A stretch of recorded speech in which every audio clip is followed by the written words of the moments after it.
rekan-rekan pasti akan bertanya berkaitan dengan kereta api kan.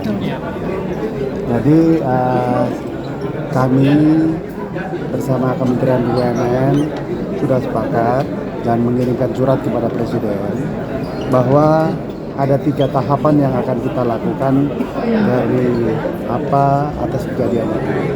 Selain bagaimana kita menemukan apa penyebab daripada kecelakaan itu. Yang pertama adalah melakukan informasi terhadap SDM, baik di Kementerian Perhubungan maupun di Kementerian BUMN dalam hal ini kereta api. Apa yang kita sampaikan atau kita usulkan Bapak Presiden ada 3 hal.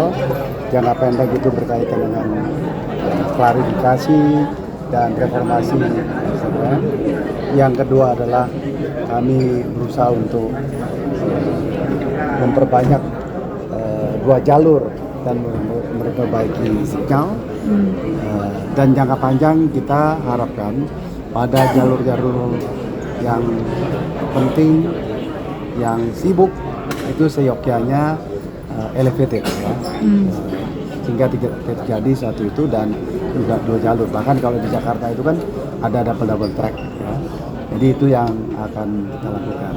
Jadi memang kalau kita akan melakukan 2 jalur semuanya, karena yang single track itu masih banyak sekali, tentu banyak dan dibutuhkan beberapa tahun ya.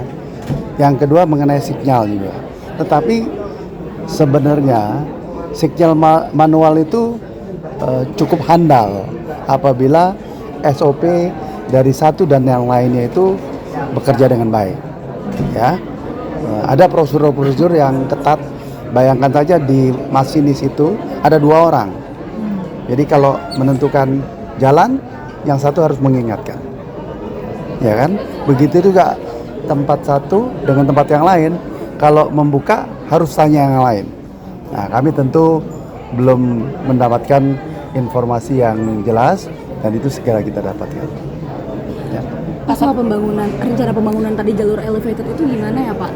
Elevated itu sebenarnya kan kita ada rencana membuat jalur pantai utara itu sebagai semi cepat. Nah kalau itu terjadi maka semua jalur itu elevated.